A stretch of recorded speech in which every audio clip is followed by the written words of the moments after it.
గణేశాయ నమః, గాయత్రీదేవ్యే నమః, మహాసరస్వత్యే నమః, మాతాపితృభ్యో నమః. ముందుగా ప్రేక్షక వీక్షణ మహాశీలందరికీ కూడా నమస్కారం.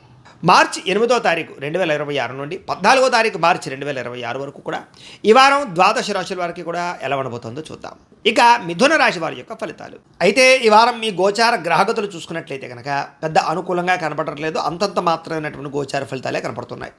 ముఖ్యంగా ఈ వారంలో మీకు చాలా ఇబ్బందులు కనపడుతున్నాయి. ముఖ్యంగా ఇతర దేశాల్లో ఉండేవారు కూడా చాలా సమస్యలు ఎదుర్కొనే పరిస్థితులు, ఉద్యోగ నష్టాలు, దేశాలకు సంబంధించినటువంటి సమస్యలు, అక్కడ గవర్నమెంట్ పాలసీల వల్ల సమస్యలు కనపడుతున్నాయి. జాగ్రత్త. ముఖ్యంగా దూర ప్రయాణాలు, విదేశీ ప్రయాణాలు వాయిదా వేసుకోవడం మంచిది. వీసాల కోసం ప్రయత్నం చేసేవారు కూడా ఈ వారం వాయిదా వేసుకోవడం మంచిది. ఇక తీర్థయాత్రలు కానీ విహారయాత్రలు కానీ చేద్దాం అనుకునేటటువంటి వారికి పాపం అన్నీ కుదుర్చుకున్న తర్వాత ఏదో కారణంగా క్యాన్సిల్ అయిపోయే అవకాశాలు కనపడుతున్నాయి. కాబట్టి మానసిక వ్యధ కనపడుతోంది.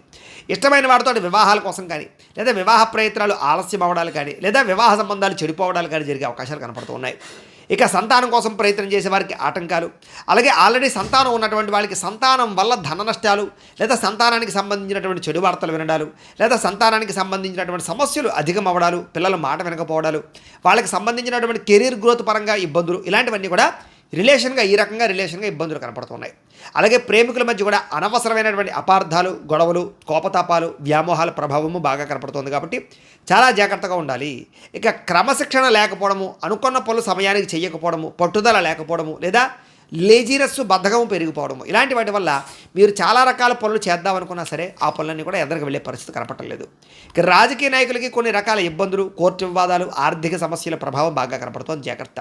ఇక సినిమా, టీవీ, మీడియా రంగాల వారికి మంచి మంచి అవకాశాలు వస్తాయి, కానీ అనుకున్నంత గ్రోత్ కనపడటం లేదని చెప్పచ్చు. మీరు అనుకున్నటువంటి వ్యవహారం ఒకటి, జరిగేది ఒకటిగా కనపడుతూ ఉంటుంది. అనేక రకాల భాషల పట్ల మీకు అవకాశాలు వచ్చినా కూడా వాటి మీరు సరిగ్గా సద్వినియోగపరచుకోలేని పరిస్థితి కనపడుతుంది కొంతమంది వ్యక్తుల వల్ల. ఇక భార్యాభర్తల మధ్య అపార్థాలు, దూరాలు జరిగే అవకాశాలు, అనుమానపు ఆలోచనలు బాగా పెరిగిపోయే అవకాశాలు ఉన్నాయి. కుటుంబాల వల్ల కూడా, కుటుంబంలో ఉండే వ్యవహారాల వల్ల కూడా మీ ఇద్దరి మధ్య చికాకులు కనపడుతున్నాయి. జాగ్రత్తగా ఉండాలి. ఇక సంతానం మీద అతిగా ప్రేమ చూపించిన, గారావం చేసిన వాళ్ళని మీరే పాడు చేసిన వాళ్ళు అవుతారు. కాబట్టి సంతానం విషయంలో స్ట్రిక్ట్గా ఉండండి, వాళ్ళని కండిషన్లో పెట్టడానికి ప్రయత్నం చేయండి. ఇక స్త్రీ పురుష వ్యామోహాల ప్రభావము, పరపురుష పరస్త్రీ వ్యామోహాలు, శారీరక కోరికలు, కలయికల వల్ల ఆసక్తి బాగా పెరిగిపోతాయి. ఈ వారం జాగ్రత్త. ఇక కుటుంబ సభ్యులకు సంబంధించినటువంటి కలహాలు కానీ, ఆస్తి వివాదాలు కానీ, అన్నదమ్ములతోటి, అక్క చెల్లెళ్ళతోటి వివాదాలు కానీ కొంచెం ఆచితూచి వ్యవహరించాలి. లేకపోతే కనుక అపార్థాలై, మనస్పర్ధలై దూరం జరిగే అవకాశాలు కనపడుతున్నాయి. కాబట్టి వివాదాలు లాంటివి ఏమైనా ఉంటే కనుక కాంప్రమైజ్ అవ్వడానికి ప్రయత్నం చేయడం మంచిది. ఇక సంపాదన కన్నా ఖర్చు అధికంగా కనపడుతుంది. కాబట్టి ఇన్వెస్ట్మెంట్లు చేసేటప్పుడు జాగ్రత్తలు తీసుకోండి. అప్పులు చేసేటప్పుడు చాలా జాగ్రత్తలు తీసుకోండి. అప్పులు తీర్చేటప్పుడు కూడా ఆచితూచి వ్యవహరించండి. ఇక ఉద్యోగస్తులు కూడా మంచి అవకాశాలను చేజార్చుకునే పరిస్థితి కనపడుతుంది. జాగ్రత్త. విదేశీ ఉద్యోగ ప్రయత్నాలు, విదేశీ వ్యవహారాలు, విదేశీ పరమైనటువంటి లావాదేవీలన్నీ కూడా మీకు ఇబ్బందులు కలగజేసే అవకాశం కనపడుతుంది. కాబట్టి వాయిదా వేసుకోవడం మంచిది. అయితే ఈ వారంలో మీరు చాలా అనుకున్నంత ఆదాయం రాకపోవడం వల్ల మానసిక పరమైనటువంటి వేదనకు గురయ్యే అవకాశం కనపడుతుంది. అలాగే పెట్టుబడులు పెట్టేటప్పుడు, అంటే భూములు కొనేటప్పుడు, ఆస్తులు కొనేటప్పుడు, గృహాలు కొనేటప్పుడు, వాహనాలు కొనేటప్పుడు తప్పుడు ప్రదేశాల్లో పెట్టుబడులు పెట్టే అవకాశాలు ఉన్నాయి. కాబట్టి ఆచితూచి వ్యవహరించండి. అలాగే ఇండస్ట్రీలు కానీ, ఫ్యాక్టరీలు కానీ, కంపెనీలు కానీ, లేకపోతే కనుక ఏదైనా కొత్త వ్యాపారాలు పెట్టేటప్పుడు కూడా ఆచితూచి వ్యవహరించడం, సరైన ప్రదేశమా కాదా చూసుకోవడము, సరైనటువంటి వ్యవహారం చూసుకోవడము, సరైన వ్యాపారం పెడుతున్నా లేదా అనే విషయం మాత్రం బాగా అబ్జర్వేషన్ చేసుకోవడం మంచిది. ఏదేమైనా కూడా భరించలేని ఖర్చులు పెరిగిపోయే అవకాశం కనపడుతుంది. జాగ్రత్త. తప్పనిసరి పరిస్థితుల్లో అప్పులు చేయవలసిన పరిస్థితులు కనపడుతుంది. జాగ్రత్త. నిరుద్యోగులు ఎంత ఉద్యోగ ప్రయత్నాలు చేసినా సరే సరైన అవకాశాలు రాకపోవడం వల్ల కూడా కొంచెం మానసిక అశాంతి కనపడుతుంది. గట్టిగా ప్రయత్నాలు చేయాలి. ఉద్యోగస్తులందరూ కూడా, ప్రభుత్వ ఉద్యోగస్తులకు ముఖ్యంగా అధికారిక ఇబ్బందులు, ఒత్తిడులు బాగా కనపడుతున్నాయి. అలాగే వివాదాలు, కోర్టు సమస్యలు, రకరకాల సమస్యలు ఉన్నటువంటి వారికి అవన్నీ కూడా వాయిదాలు పడే పరిస్థితులు కనపడుతుంది. అనుకూలంగా కూడా కనపడటం లేదు. ఇక అనవసరమైనటువంటి శారీరక కోరికలు పెంచుకుని ఆరోగ్యాన్ని పాడు చేసుకునే పరిస్థితి కనపడుతుంది. జాగ్రత్త. వ్యాపారస్తులకి కష్టానంతంగా లాభం లేకపోవడము, పరిశ్రమలు, వ్యాపారస్తులందరూ కూడా పనులు ఆలస్యం అవ్వడాలు జరిగే అవకాశాలు ఉన్నాయి. అనవసరం వ్యక్తులతో గొడవలు పెట్టుకుని కావలసినటువంటి వారిని దూరం చేసుకునే పరిస్థితి కనపడుతుంది. ఇక వైవాహిక జీవితంలో కూడా అనవసరమైనటువంటి గొడవలు పెరిగిపోయే అవకాశం ఉంది. జాగ్రత్త. వ్యాపారాలు చేసేటప్పుడు కొంచెం మొదట్లో ఇబ్బందులు తలెత్తే అవకాశం ఉంది. కాబట్టి మొదట్లో జాగ్రత్తగా ఉండండి. తర్వాత వారాంతరం ఎందు లాభాలు కనపడతాయి. ప్రతి చిన్న విషయానికి కోప్పడడం, ఉద్రేకపడడం, కావలసిన వాళ్ళతో గొడవలు పెట్టుకోవడం ఇవి మాత్రం మంచిది కాదు. ఇక ప్రేమించినటువంటి వ్యక్తుల మధ్య కూడా జాగ్రత్తగా ఉండాలి. ఇక ఆదాయం కన్నా ఖర్చు ఎక్కువగా కనపడుతుంది. కాబట్టి ఖర్చులు అదుపులో పెట్టుకోవడం మంచిది. ఇక విద్యార్థులకి చదువు మీద దృష్టి పెట్టకుండా వేరే వ్యామోహాల పట్ల దృష్టి పెట్టే అవకాశం కనపడుతోంది. జాగ్రత్త. ఇక ఉద్యోగస్తులకి శ్రమకు తగ్గ ఫలితం కనపడటం లేదు. తోటి ఉద్యోగస్తులతో అభిప్రాయ భేదాలు, అనుకున్నంత ఎదుగుదల కనపడటం లేదు. జాగ్రత్త. స్త్రీలకి భర్తకి మీకు మధ్య మధ్య సఖ్యత లేకపోవడము, విలువైన ఆభరణాలు వస్తువులు పోగొట్టుకోవడము, పుట్టింటి నుంచి చెడు వార్త వినే పరిస్థితులు కనపడుతున్నాయి. వ్యామోహాల ప్రభావం ఎక్కువైపోతుంది, జాగ్రత్త.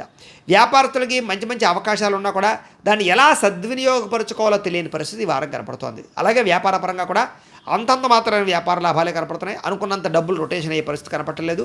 మొండి బాకాల యొక్క ప్రభావం బాగా కనపడుతోంది, జాగ్రత్త. ఏది ఏమైనా కూడా ఒక్కసారి మీ పర్సనల్ జాతకం కూడా ఎలా ఉందో ఒకసారి చూపించుకుని, ఏదైనా దోషాలు ఉంటే వాటికి పరిహారాలు చేయించుకుని ముందడి వేసినట్లయితే మీకు రాబోయే రోజులు శుభప్రదంగా ఉంటాయి అని తెలియజేస్తూ, అయితే ఈ వారంలో వచ్చేటటువంటి పర్వదినాలు ఏమిటి అన్నట్లయితే కనుక మార్చి 14వ తారీఖున ఏకాదశి శనివారం అయింది. ఈ సందర్భంగా 1 సత్యనారాయణ స్వామి వ్రతం చేసుకోవచ్చు, లేదా సప్త శనివార వ్రతం చేసుకోవచ్చు, లేదా సప్త శనివార వ్రతాన్ని ప్రారంభం చేయొచ్చు. చాలామంది సప్త శనివార వ్రతాలు చేయడం వల్ల ఎంతో విశేషమైనటువంటి కోరికలు తీరడం, సమస్త దుఃఖాలు తొలగడం, సమస్త కోరికలు నెరవేరడం జరుగుతుంది. అంతేకాదు సత్యనారాయణ స్వామి వ్రతం చేసుకోవడం కూడా ఏకాదశి సందర్భంగా చాలా విశేషం. అయితే సత్యనారాయణ వ్రతం చేసుకుందాం అనుకున్నా, సప్త శనివార వ్రతం చేసుకుందాం అనుకున్నా కూడా మీకు పూజారులు దొరకకపోయినా, ఇతర దేశాల్లో ఉన్నా కూడా ఇబ్బంది పడకుండా వాటికి సంబంధించినటువంటి పూజా విధానాన్ని కథలతో సహా మీకు వీడియోలుగా తయారు చేసి వాటికి సంబంధించినటువంటి వీడియో లింకులు కింద డిస్క్రిప్షన్లో ఇవ్వడం జరిగింది. ఆ లింకుల మీద మీరు క్లిక్ చేసినట్లయితే మీకు సత్యనారాయణ స్వామి వ్రతం కానీ, సప్త శనివార వ్రతం కానీ వీడియోలు వస్తాయి. చక్కగా వీడియోని ఎదురుగుండా పెట్టుకుని మీ చేత్తో మీరే భక్తి శ్రద్ధలతో ఇంట్లో ఈ రకంగా వ్రతం ఆచరించడం వల్ల, పూజ చేసుకోవడం వల్ల మీకు ఎటువంటి కోరికైనా నెరవేరుతుంది, ఎటువంటి సమస్య అయినా తొలుగుతుంది. అలాగే గ్రహ దోషాలు సంపూర్తిగా తొలగి మీకు ఈ వారమే కాదు రాబోయే రోజులు కూడా అద్భుతంగా ఉంటాయి. కాబట్టి ప్రతి ఒక్కరు కూడా ఆ వీడియోలు వినియోగించుకుని చక్కగా మీ ఇంట్లో మీరే భక్తి శ్రద్ధలుగా పూజలు చేసుకోవాల్సిందిగా ముందుగా తెలియజేస్తూ, అయితే ప్రేక్షకులకి ముఖ్యంగా మనకి ఏమిటయ్యా అన్నట్లయితే కనుక ఇప్పటిదాకా మేము చెప్పినటువంటి ఈ ఫలితాలన్నీ కూడా గోచార ఫలితాలు, అంటే ఈ రాశిలో ఉండేటటువంటి కోటాను కోట్ల మంది అందరికీ వర్తిస్తాయి. కాబట్టి ఆ రకంగా వినే ప్రయత్నాన్ని చేయండి. ఒకవేళ మీ పర్సనల్ జాతకం అంటే మీకు ఒక్కరికి ఎలా ఉందో తెలుసుకోవాలి అన్నా, లేదా ఏదైనా సమస్యలతో ఇబ్బంది పడుతూ ఉన్నా దానికి మీ date of birth, time, place of birth, మీ పేరు మా వాట్సాప్ నెంబర్కి మెసేజ్ పెట్టినా లేదా మాకు ఫోన్ చేసినా కూడా మీ పర్సనల్ జాతకం అంటే మీకు ఒక్కరికి ఎలా ఉందో చూసి చెప్పే ప్రయత్నాన్ని చేస్తాము. లేదా ఏదైనా సమస్యలతో ఇబ్బంది పడుతూ ఉంటే కనుక వాటికి పరిహారాలు అంటే ఈ రకంగా మా పీఠలో ఉండేటటువంటి బ్రాహ్మణులు ఋత్వికుల ద్వారా ఈ రకంగా జపాలు అని, ఈ రకంగా మండప ఆరాధనలు, ఈ రకంగా అభిషేకాలు, ఈ రకంగా హోమాలు నిర్వర్తింపచేసి వాటికి సంబంధించినటువంటి ప్రసాదాన్ని మీకు కొరియర్ ద్వారా పంపించే ప్రయత్నం చేస్తాం. కాబట్టి మీరు ఎవరికైనా సరే సమస్యలు ఉన్నట్లయితే కనుక మమ్మల్ని సంప్రదించవచ్చు అని తెలియజేస్తూ, అలాగే మీలో ఎవరికైనా సరే పూర్తి జాతకం ఈ రకంగా పుస్తకం రూపంలో కావాలన్నట్లయితే కనుక దానికి కూడా మీ date of birth, time, place of birth, మీ పేరు మా వాట్సాప్ నెంబర్కి మెసేజ్ పెట్టినా లేదా మాకు ఫోన్ చేసినా కూడా మీ జాతకాన్ని మీ రకంగా రాసి ఇలా కంప్యూటర్లో డీటీపీ చేయించి ఈ రకంగా పుస్తకం రూపంలో బైండింగ్ చేయించి ఈ జాతకం పుస్తకాన్ని మీకు కొరియర్ ద్వారా పంపించే ప్రయత్నం చేస్తాం.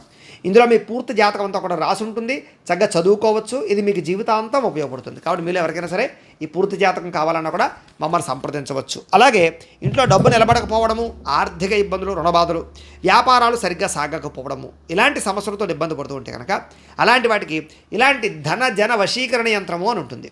అలాగే నరదృష్టి వల్ల కానీ, నరఘోష వల్ల కానీ, ఇంట్లో కానీ, వ్యాపార సంస్థల్లో కానీ ఇబ్బందులు పడుతూ ఉంటే కనుక అలాంటి వాటికి ఇలాంటి నరఘోష యంత్రము అని ఉంటుంది. అలాగే ఇంట్లో నిద్ర పట్టకపోవడము, పీడకలలు రావడము, మనశ్శాంతి లేకపోవడము, కుటుంబ కలహాలు, లేకపోతే శత్రువులు పెరిగిపోవడము, కోర్టు వివాదాలు, పోలీస్ కేసులు ఇరుక్కుపోవడము, లేకపోతే కనుక శత్రువులు బాగా పెరగడము, లేకపోతే ఎవరో ప్రయోగం చేసేసారని అనుమానాలు రావడము, లేకపోతే పిచ్చి పిచ్చిగా బిహేవ్ చేస్తూ ఉండడము, లేకపోతే ఏదో భూతప్రాత పిశాచాది గారులు, ఇలాంటి వాటి వల్ల భయాలు, ఇబ్బందులు ఉంటాయి కనుక అలాంటి వాటికి ఇలాంటి శూలిని దుర్గా యంత్రం అని ఉంటుంది. కాబట్టి ఈ యంత్రాల్లో ఏ యంత్రం కావాలన్నా కూడా మీ గోత్రాల పేర్లు మాకు తెలియజేసినట్లయితే మీ గోత్రనామాలతోటి ఈ యంత్రాలకి పూజలు, జపాలు, హోమాలు నిర్వర్తింపచేసి మీకు కావలసినటువంటి యంత్రాన్ని మీకు కొరియర్ ద్వారా పంపించే ప్రయత్నం చేస్తాం. కాబట్టి మీరు ఎవరికైనా సరే ఈ యంత్రంలో ఏ యంత్రం కావాలన్నా కూడా మమ్మల్ని సంప్రదించవచ్చు. అలాగే వీటికి సంబంధించినటువంటి సందేహాలు ఉన్నట్లయితే కనుక మాకు ఫోన్ చేసినా మా వాట్సాప్ నెంబర్కి మెసేజ్ పెట్టినా కూడా మీకు సమాధానాన్ని తెలియజేస్తాము అని తెలియజేస్తూ, ఈ వీడియో కనుక మీకు నచ్చినట్లయితే కాస్త లైక్ చేయండి, అందరికీ షేర్ చేయండి. ఇంకా ఎవరైనా ఛానల్ కనుక సబ్స్క్రైబ్ చేసుకోకుండా ఉన్నట్లయితే కనుక కాస్త సబ్స్క్రైబ్ చేసుకోవాల్సిందిగా మనస్ఫూర్తిగా ఆశిస్తూ, గోబ్రాహ్మణేభ్యః శుభమస్తు నిత్యం, లోకా సమస్తాః సుఖినో భవంతు, స్వస్తి.